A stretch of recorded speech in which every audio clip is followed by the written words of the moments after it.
Greetings, pilots, and welcome to episode 85 of TPC Hangar, the weekly video podcast where we take a look at news and upcoming flights for the club. My name is Jacob, producer and host for the Pilot Club. In this episode, we'll be taking a look at news and flights for the week of January 15th through January 21st. So, let's get started.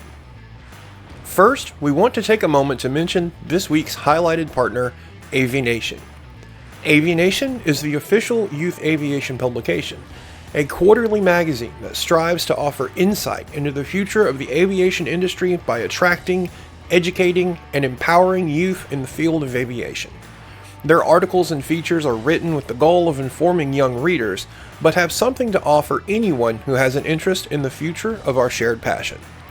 On their website, you can view stories from young pilots and mechanics just starting their aviation careers, as well as learn more about subscribing to their magazine in print.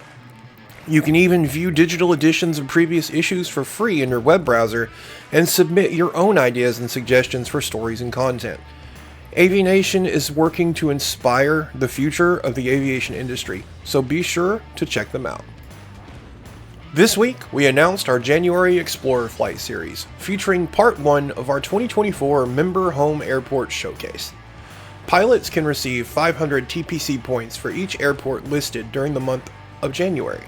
All they have to do is plan and fly into or out of one of the featured airports during the month of January.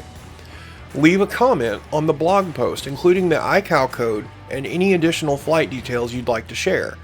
Then post a few screenshots from your flight in the screenshots channel of our Discord. Now, let's take a look at each of our featured airports.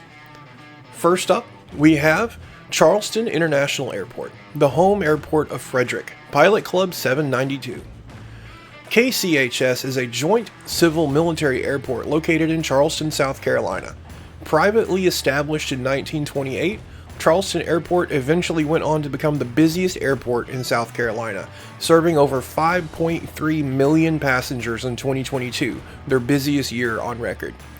It's also home to the assembly facility for Boeing's 787 Dreamliner. Charleston is a Class Charlie that features 2 runways, with the longest being just over 9,000 feet. Next up is Tulsa International Airport, home of Ryder, November 26 Romeo Romeo. Starting out as Tulsa Municipal Airport in 1929, it was later renamed Tulsa International in 1963. The airport serves as a home to the 138th Fighter Wing of the Oklahoma Air National Guard, as well as the maintenance and manufacturing facility for American Airlines and Spirit Aerosystems. The Tulsa Air and Space Museum is also located on the grounds.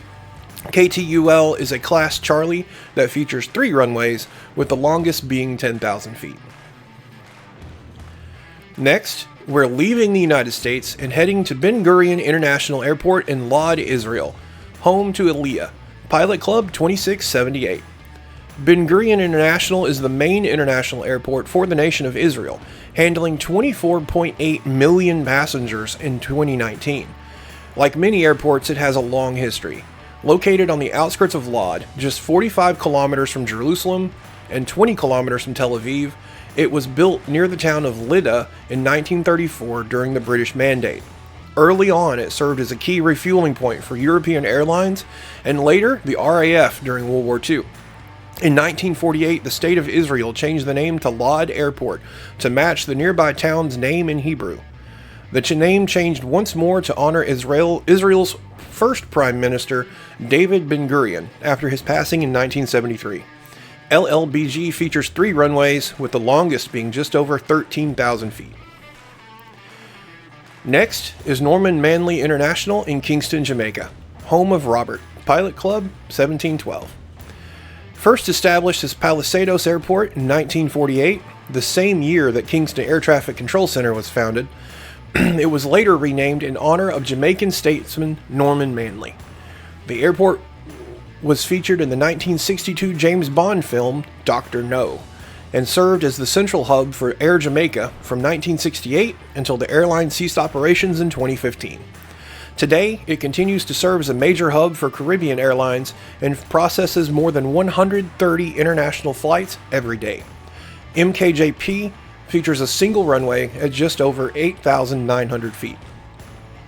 And finally, we have Orlando Sanford International in Sanford, Florida, home to Andrew, Pilot Club 51.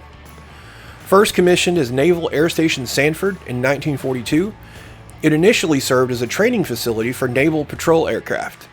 The air station closed in 1969 and reopened as Sanford Airport under the management of the air station's now retired XO, Commander J.S. Cleveland, serving as an uncontrolled airport until the tower was reactivated in the 1970s. Today, Orlando Sanford International serves as a focus airport for Allegiant Air. KSFB is a Class Charlie airport located under the Orlando Bravo and features 4 runways, with the longest being just over 11,000 feet. Our first flight for the week is GA Tuesday, hosted by Mark, Pilot Club 444. This week, we start our new Alaskan tour. Leg 1 sees us work our way up the Aleutian Islands as we work our way from Atka Airport east to Nikolsky Air Station. Atka Airport is a Class Echo airport with a single 4,500-foot asphalt runway, while Nikolsky Air Station is a Class Echo with a single 3,500-foot gravel runway. Mark's detailed flight briefing was not yet available at the time of this recording, but be sure to check the event page and the GA Tuesday thread within the General Aviation channel of our Discord for more information. Next up is TPC and Sky Blue Radio's Fly In Thursday, hosted by Dylan, Pilot Club 1496. This week, we're visiting Minneapolis, Minnesota, as airliners and bizjets fly into Minneapolis-St. Paul, while GA and helicopters fly into Flying Cloud. KMSP is a Class Bravo International Airport located in the heart of Minneapolis. It features 4 runways, with the longest spanning just over 11,000 feet, making it well suited for jet traffic. KFCM is a Class Delta airport located just 11 nautical miles southwest of Minneapolis-St. Paul. It features 3 runways, with the longest sitting at 5,000 feet, making it better suited for smaller traffic like GA and helicopters. Departure, airport, and flight planning are at the pilot's discretion, and as always, we welcome all traffic from single-engine piston all the way up to bizjets and airliners. Once you safely reach cruise, don't forget to tune in to Sky Blue Radio, either through their website or through the link on our event page. Sky Blue Radio, sounding great at any altitude. It's Friday Night Ops. This week, the Oakland RTEC is calling all supers. They put out the call for their superheroes to staff up airports in the Northern California TRACON, creating a challenging environment for pilots to enjoy. Featured airports include San Francisco International, Oakland International, San Jose International, Monterey Regional, Sacramento International, and Reno International. This will be a non-hosted event with no briefing. Departure, airport, routing, and flight planning are at the pilot's discretion. This week brings us our first fixed-wing discovery flight of 2024, hosted by Mike, Pilot Club 1079. This month's discovery flight has us take off from Francis S. Gabreski Airport in West Hampton Beach, New York, flying northwest over the Carmel VOR before performing a series of touch and goes at New York Stewart International. After that, we'll turn north again toward our destination, Kingston Ulster Airport. Mike has prepared a detailed flight briefing that takes you through each phase of flight step by step. Our discovery flights are designed to provide an opportunity for new pilots to build foundational skills, putting what they've learned to good use, but more experienced pilots are welcome as well. These flights are planned with light GA aircraft in mind.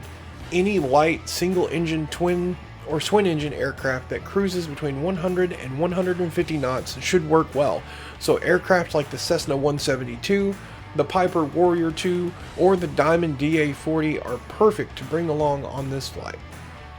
Once again, we saved the best for last with Sunday Fun Day, hosted by Andrew, Pilot Club 826. This week, Andrew has us flying from Jackson, Mississippi to St. Louis, Missouri, along a route that stretches 397 nautical miles. We plan on making use of the Boosh 3 arrival, so be sure to take a closer look at that chart. That brings us to the end of episode 85 of TPC Hangar. Be sure to leave us a like and a comment, Then subscribe and click the notification bell to be notified of our future episodes. Check out our website at thepilotclub.org and join the conversation on our Discord. We hope everyone has a great week, and we'll see you in the skies.